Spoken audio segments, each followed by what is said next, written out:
Bonjour à toutes et à tous et bienvenue sur Mystic Moon, l'espace sacré.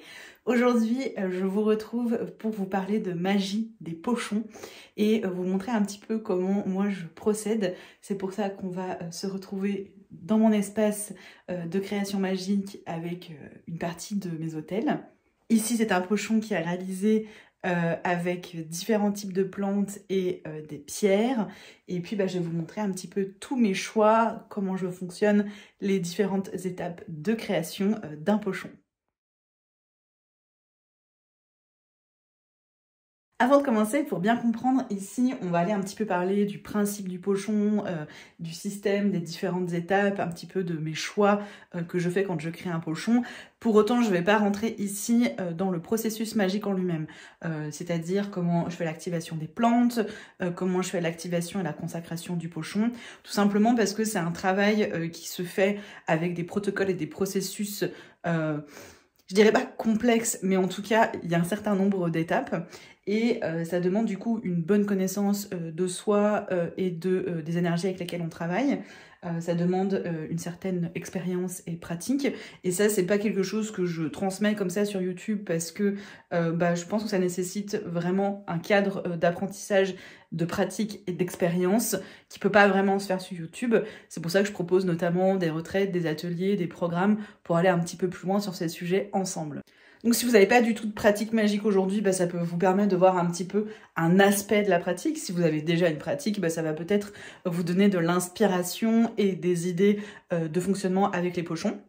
Et pour ce qui est du pochon en lui-même et des différentes étapes que je vais vous partager, de mon approche, de mon protocole de magie, que je ne vais pas forcément développer ici, il faut bien comprendre que on a chacun des expériences qui sont assez différentes, on a des traditions qui sont différentes, des pratiques qui sont différentes. Donc je ne dis pas que ce que je vais faire ici, c'est ce qu'il faut faire, c'est ma manière de procéder. Moi, j'ai constaté par expérience, par expérimentation, par test qu'il y avait du résultat. Après, sûrement qu'il y en a d'autres qui ont peut-être encore des meilleurs résultats. Donc voilà, je n'ai pas la vocation à vous dire ici que c'est la seule manière de faire et que c'est la bonne. C'est une façon de faire qui est la mienne. Ici, je vais évoquer le principe de création d'un pochon pour soi-même. Je ne vais pas rentrer dans l'idée de faire un pochon pour quelqu'un d'autre. Donc quand on fait un pochon pour soi-même, l'idée du pochon, c'est que c'est un charme à l'intérieur duquel il va y avoir différents éléments qui vont permettre de créer une alchimie, de pouvoir en fait dégager une certaine énergie qui va permettre d'accompagner, d'aider, de soutenir, de nourrir une intention qui est reliée à cette alchimie. Dans toute pratique magique, pour moi, il y a au départ une intention qui est le pourquoi on fait ce rituel, ou ce charme, ou ce sort. Ensuite, on va avoir du coup les différentes énergies qui vont être utilisées. Il y a toujours une partie qui vient de soi, et ensuite les éléments extérieurs qu'on va sélectionner. Pour moi ici, ce sont des pierres et des plantes. On va ensuite concentrer toutes ces énergies ensemble. On va les diriger vers les intentions et activer la transformation. Parce que, en général, la plupart du temps, peu importe l'intention qu'on va avoir, l'idée de la magie va être de transformer la réalité. Ce processus de transformation, c'est pour ça qu'il faut bien comprendre que c'est pas juste empiler des ingrédients dans une fiole, dans un morceau de tissu ou quoi ou autre. Il y a tout un principe de connexion avec ces énergies, il y a tout un principe de reliance, il y a tout un principe d'incantation, de gestuelle, d'implication du corps, du pouvoir, de l'énergie, de transformation, d'activation.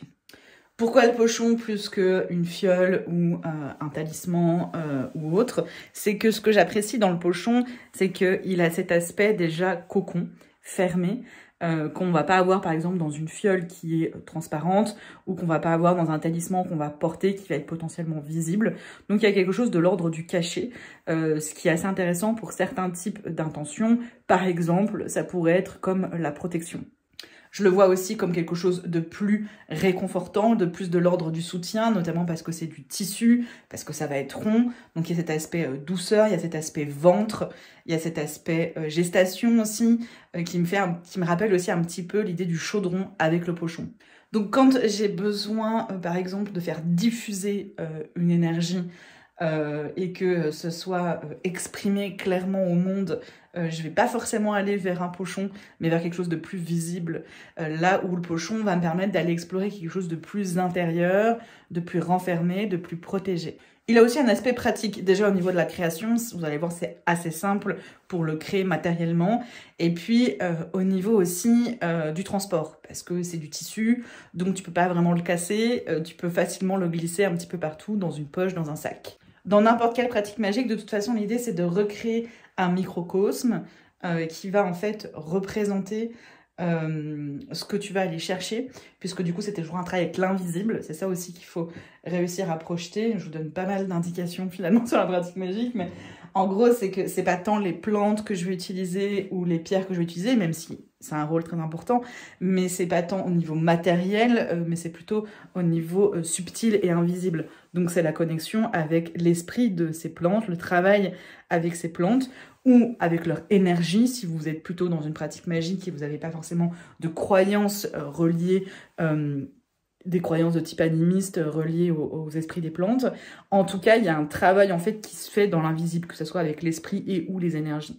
Donc en fait, on vient nous matérialiser les choses parce qu'on est dans la matière, mais il faut bien comprendre qu'il y a tout un travail de l'ordre de l'invisible que je ne vais pas explorer et exposer ici, et on va bien rester de l'ordre du matériel. Bon, on a été assez vite sur le principe du pochon, mais en gros, c'est quelque chose qu'on va avoir avec soi, qu'on va avoir sur soi ou à côté de soi, qui va apporter en fait cette énergie supplémentaire qui va nous permettre, nous aider à transformer cette réalité qui est l'intention que l'on pose au départ de notre pratique rituelle de magie. C'est parce que c'est à l'intérieur, parce que c'est comme dans un chaudron, dans un ventre, on va aller créer une synergie avec plusieurs éléments. C'est de ça que va naître le principe de magie. Cette synergie, elle va vraiment dépendre du coup de l'intention. Là, moi, c'est des plantes, des pierres, mais ça pourrait être aussi des symboles, ça pourrait être tout autre en fait élément qui a une énergie et ou un esprit qui permettrait du coup d'accéder à ce que l'on recherche. Alors pour ma part, je ne vais pas rentrer dans le détail de ce que j'ai choisi et de l'intention. Ça, je vais le garder pour moi parce que c'est important, qu'il y a des choses qui restent de l'ordre du mystère et du secret dans une pratique. Mais je vais quand même vous donner quelques petites indications sur les différents outils que je vais utiliser. Donc, je vais avoir besoin d'un carré de tissu. Le choix du tissu peut vraiment avoir une importance au niveau déjà de la matière. Donc là, on est sur du coton naturel et ça, c'est vraiment important pour moi, que je ne sois pas sur des matières synthétiques dans ma pratique magique, et au maximum en tout cas. Et donc, on peut aussi choisir la couleur et puis les motifs aussi en fonction de l'intention. Donc, voici moi mon petit carré de tissu. Ensuite, je vais avoir besoin de la ficelle pour fermer mon pochon. Je vais vous montrer comment je fais, c'est vraiment très simple. Et alors là, c'est vraiment pas du tout obligatoire, mais on peut aussi y ajouter un élément. Donc, sur la ficelle, on peut aller ajouter un petit élément. Donc ici, c'est un petit chaudron qui va du coup être suspendu au pochon par la ficelle et qui va venir symboliser, renforcer potentiellement l'énergie que l'on souhaite donner. Donc ici, j'en vous en ai parlé un petit peu de l'analogie avec le chaudron. C'est pour ça que j'ai choisi un petit chaudron. Là, c'est en partie esthétique, mais pas que. C'est un ruban, en fait, qui va venir par-dessus la ficelle. Donc, la ficelle, en fait, elle est choisie pour pouvoir plus facilement faire glisser un petit élément comme celui-ci. Et du coup, j'ai envie de cacher par-dessus. Donc, la couleur verte a vraiment une importance ici dans le choix de correspondance au niveau des couleurs. Donc, c'est pour ça que j'ai choisi un ruban vert. Donc, c'est pas que esthétique.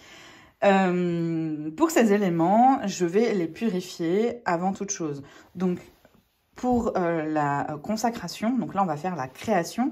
Mais pour tout le travail de consacration, il y aura un cercle qui sera créé à l'intérieur duquel j'irai consacrer le pochon. Où je vais choisir notamment le jour, l'heure, la période de la lune qui sera le plus propice pour renforcer l'énergie de mon charme. Mais là, pour juste la partie création-fabrication, je vais purifier les éléments qui sont plutôt de l'ordre industriel ou sur lesquels je n'ai pas vraiment de mainmise. Donc, ça va être le cas pour le tissu, pour le petit objet ici, ficelle, ruban. Ça va être le cas aussi pour cette pierre-ci que je n'ai pas ramassée, que j'ai achetée pareil, là, elle sera purifiée. Celle-ci, je l'ai ramassée en nature, c'est un petit quartz. Et là, pour le coup, je ne vais pas le purifier parce que je veux l'énergie du lieu, de la nature dans lequel je l'ai récupéré. Pour ce qui est des plantes, donc là, je vais travailler avec une synergie de 4 plantes en plus de ces 2 pierres. Pour ce qui est des plantes, pour le coup, je ne les purifie pas. Ce sont des plantes qui sont ramassées par moi-même ou par mes parents en nature ou dans un jardin qui est fait de manière responsable, donc sans engrais chimiques, sans insecticides, etc. Donc, je n'ai pas besoin de les purifier. Au contraire, je veux vraiment conserver leur énergie. Et j'utilise ceci tout simplement pour pas mettre des bactéries dans les pots si je prenais avec mes mains, même si je lave mes mains avant un rituel. J'utilise toujours ce petit outil pour le faire. Ça, en fait, c'est tout simplement pour pouvoir allumer mon charbon incandescent et y mettre de quoi faire ma purification. On n'est pas obligé d'utiliser ça, hein. Il y a d'autres manières de faire une purification. Moi, j'aime bien faire à la fumigation et là, j'ai choisi cette plante que je brûle sur un charbon. Voilà pour ce qui est des outils principaux. Ensuite, on va souvent utiliser ce qu'on appelle un témoin. Donc, on va aller placer quelque chose qui est associé à soi, quand c'est un pochon pour soi-même, qui va permettre de faire le lien entre soi et le charme. Donc, moi, j'ai beaucoup de cheveux, donc ça va être l'utilisation de cheveux pour ma part. Et ça peut être aussi des fluides corporels, ça peut être des ongles, ça peut être n'importe quel élément qui vous appartient et qui vous permet de créer le lien. Par rapport à ce que vous allez utiliser, là par exemple plantes et pierres, il faut vraiment réfléchir à la synergie, à comment elles vont fonctionner ensemble pour savoir quelles plantes vous pouvez mettre ensemble et aussi au niveau de la quantité. Donc ça, c'est quelque chose soit qu'on apprend par l'expérience, en faisant plusieurs expérimentations, soit c'est des choses qui peuvent être transmises par des personnes qui ont déjà expérimenté et qui ont déjà des connaissances entre des synergies qui fonctionnent bien. Pour vous donner un exemple, j'aime beaucoup utiliser la menthe. C'est une plante que j'utilise beaucoup dans ma pratique magique, mais la menthe, elle a tendance à prendre le pas au niveau des énergies sur un peu tout le reste. Donc il va falloir vraiment doser la quantité de menthe que je vais utiliser dans ma pratique. D'ailleurs, on peut le voir aussi dans la nature, la menthe, elle a tendance à vraiment s'étendre, à prendre beaucoup de place et elle peut vraiment grossir très très vite et faire plein de petites pousses un peu partout. Donc ça, c'est vraiment une connaissance soit d'un point de vue botanique, herboristerie, d'un point de vue aussi légende, folklore et d'un point de vue aussi énergie, expérience, magie. Donc par exemple, si je veux utiliser la menthe, je sais que si je veux pas qu'elle prenne le pas sur le reste, je vais en mettre une plus petite quantité. Ça peut être aussi par rapport au fonctionnement des plantes et de ce que vous voulez chercher à générer, à créer. C'est-à-dire que il va falloir réussir à être cohérent quand même dans les différents types de plantes qu'on va utiliser. C'est-à-dire que en fonction de l'intention, du pourquoi, du charme, on va aller choisir des plantes et il ne faut pas qu'elles s'annulent entre elles. Par exemple, il y a des plantes qui vont être plutôt sur l'ouverture, des plantes qui vont être plutôt sur la protection, mettre des barrières. Les deux ensemble, ça sera pas forcément cohérent. Moi, en tout cas, dans mon fonctionnement, dans ma pratique, ce que je préconise plutôt, c'est d'avoir un charme qui va permettre l'ouverture et peut-être un autre plus pour la protection et qu'on va du coup utiliser les deux ensemble, mais chercher à mettre des intentions qui sont vraiment contraires dans le même outil, en général, ça fonctionne pas bien. C'est-à-dire que si je cherche à faire un petit peu tout et son contraire avec le même outil, avec le même charme, avec le même sort, je brouille en fait les messages, je brouille les énergies et ça va pas forcément être très puissant. Donc vaut mieux se concentrer sur une intention en particulier qui est très claire et précise et faire en sorte du coup que sa synergie de plantes y réponde et que toutes les plantes en fait ensemble permettent de générer ce que l'on souhaite. Donc, quand je vais mettre mes différentes plantes, c'est de réfléchir à cette synergie, à savoir comment ça, plus ça, plus ça, qu'est-ce que ça crée ensemble. Donc, c'est pas d'un côté, par exemple, de la menthe et de l'autre, je dis n'importe quoi, de la camomille. C'est la menthe plus la camomille. Qu'est-ce que ça donnerait? Qu'est-ce que ça génère? Quelle est l'alchimie qui est générée par l'assemblement de ces deux plantes? Donc, il y a un grand travail, en fait, de connaissance, de réflexion, puis aussi, après, il faut tester et avec l'expérience. Mais encore une fois, c'est pas juste des ingrédients qu'on empile. Au-delà même de l'aspect protocole de magie en lui-même, de processus avec du coup des étapes clés, comme je disais pour moi, concentration des énergies, direction, activation, transformation, au-delà de ces aspects-là, il y a aussi en lui-même en fait les différents éléments qu'on va utiliser en eux-mêmes, comment ça a été réfléchi et en quoi c'est cohérent et ça permet de porter clairement l'intention. Je ne vais pas en parler ici parce que ce serait bien trop long et complexe, mais pour ma part, l'intention ne suffit pas, hein, parce que très souvent c'est ce que j'entends, oui mais bon si l'intention est là, c'est ce qui compte, ça suffit. Si l'intention suffit, bah du coup c'est pas de la magie en fait, c'est de l'intention, et là on peut aller sur des pratiques comme la loi de l'attraction par exemple, avec lesquelles je ne suis pas en accord, avec lesquelles j'ai pas de croyance, mais c'est ma vision des choses, je ne juge pas, c'est juste pas dans ma cohérence. Mais du coup, si on n'est pas dans ce système-là et qu'on est bien dans un système de magie, l'intention ne suffit pas, ce n'est que le point de départ. Alors, je ne vais pas rentrer dans le détail de comment fonctionne ma purification, mais là, je vais du coup commencer à brûler mon charbon ardent. Et là, pour le coup, même la bougie qui allume mon charbon a un sens, puisque c'est la bougie noire. J'ai 2 bougies allumées sur mon autel, une noire, une blanche. Chacune ont une fonction particulière. Et donc là, j'utilise la bougie noire. Je vais donc positionner la plante pour faire le travail de purification. Et ensuite, je vais donc passer les différents éléments que je veux purifier dans un sens particulier avec des incantations particulières.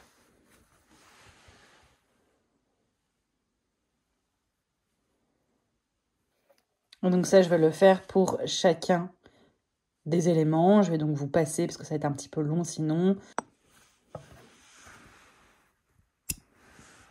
Sachez que dans chaque étape, il y a toujours pour moi un travail en magie qui va se faire de plusieurs manières en même temps. C'est-à-dire qu'il y a ce que l'on fait, le geste, il y a ce que l'on dit, il y a ce que l'on visualise et ce que l'on ressent.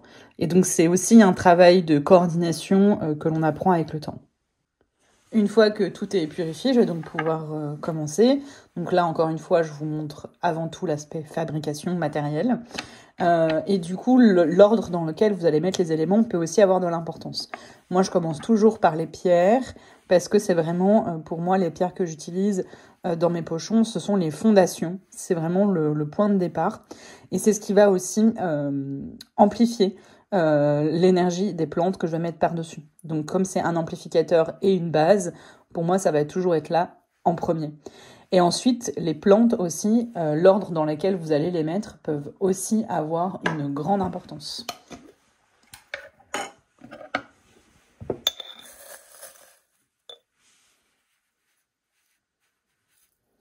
À chaque fois que vous les positionnez, vous pouvez du coup énoncer ce pourquoi, quel est son rôle, quelle est sa fonction, pourquoi vous avez choisi cette plante. Et à chaque fois que du coup vous allez, pareil pour les pierres ou autres, hein, à chaque fois que vous allez rajouter en fait un élément, une plante, ça va être de la même manière de penser en fait et d'exprimer, de visualiser comment elle se relie au reste, comment l'alchimie se crée. Là vous voyez j'ai mis beaucoup plus que la première plante. Donc tout ça est bien sûr pensé en amont de quelle quantité je vais mettre et de pourquoi. Ici, je travaille avec une synergie de 2 pierres et de 4 plantes. Et ça peut vraiment dépendre de ce que vous allez faire.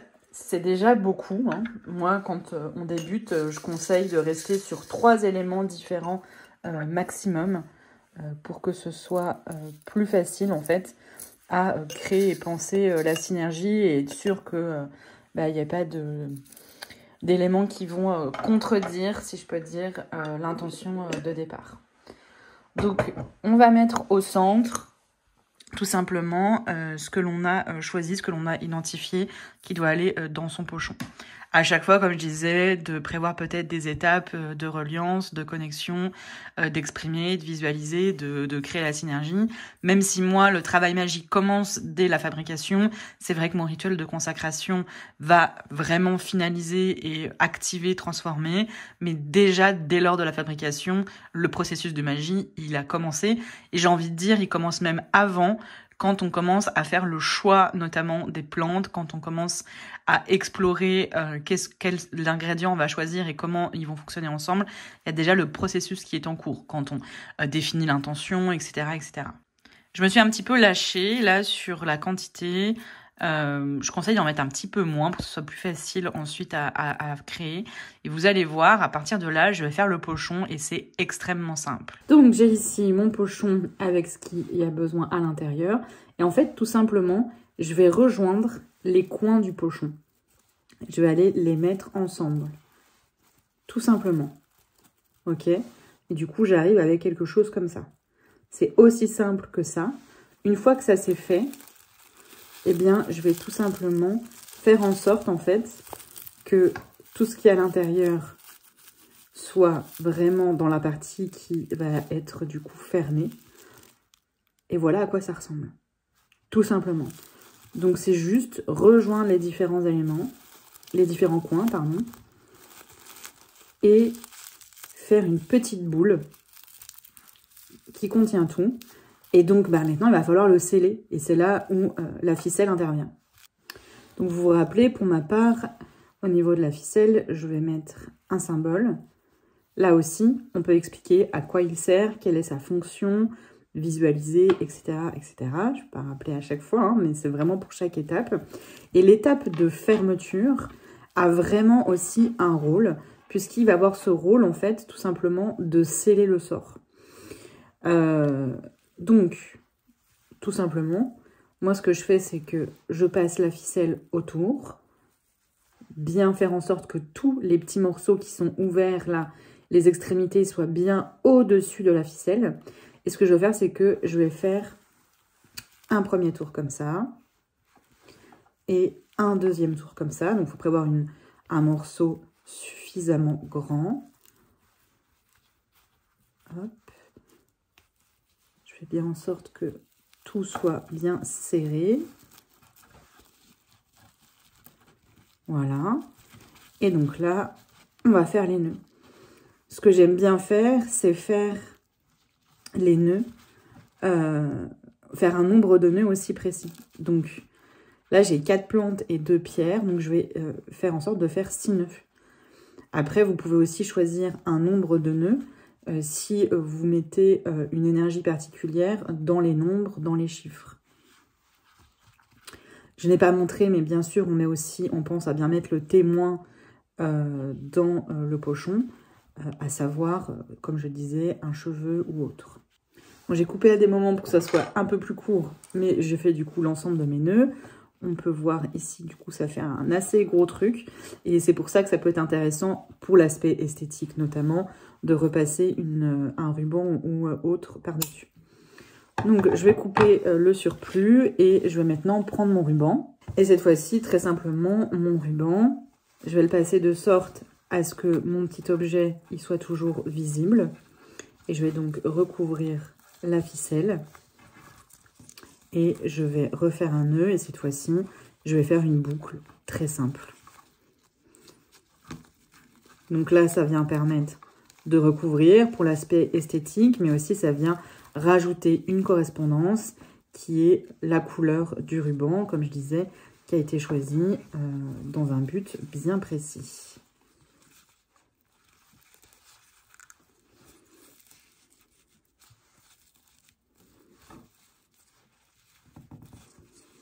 Je vais ensuite couper le surplus, faire des petites boucles, essayer de réduire un peu la taille des boucles. Là, c'est vraiment d'un point de vue esthétique, c'est pas nécessaire. Hop, et donc je me retrouve avec mon petit pochon qui est comme ceci, avec le petit symbole et le tout qui est à l'intérieur. Vous pouvez aussi travailler un petit peu cet aspect-là pour éviter que ça s'effiloche de trop. aussi pour l'aspect esthétique, aussi pour l'aspect pratique, pour que ça tienne facilement dans une poche ou autre. Et voici à quoi ressemble le pochon à la fin. Donc en termes de fabrication pure, vous voyez, c'est extrêmement simple. C'est un carré de tissu, on met ce qu'il faut à l'intérieur, on replie le tout, on met la ficelle pour sceller, et voilà. Donc bien entendu que c'est bien que l'aspect fabrication ici, je le répète une dernière fois, pour tous les aspects magiques. Donc tout le processus de l'intention, du choix des plantes, des différents gestes, etc., etc. Là, bien entendu, ce n'est pas aussi simple que ça, mais ça vous permet quand même déjà d'avoir matière, je pense, à vous inspirer, à explorer et expérimenter la magie des pochons qu'on peut utiliser pour plein d'intentions. Et voilà, j'espère que ça vous aura plu. Je vous montre le petit pochon d'un peu plus près. N'hésitez pas à me dire en commentaire ce que vous en pensez. Et puis, n'hésitez pas, si ça vous a plu, à me suivre. Il y a plein de vidéos à venir pour continuer d'explorer ensemble les pratiques ésotériques. À vous abonner, à mettre un petit j'aime si ça vous a plu. Et puis, je vous dis à bientôt sur Mystic Moon.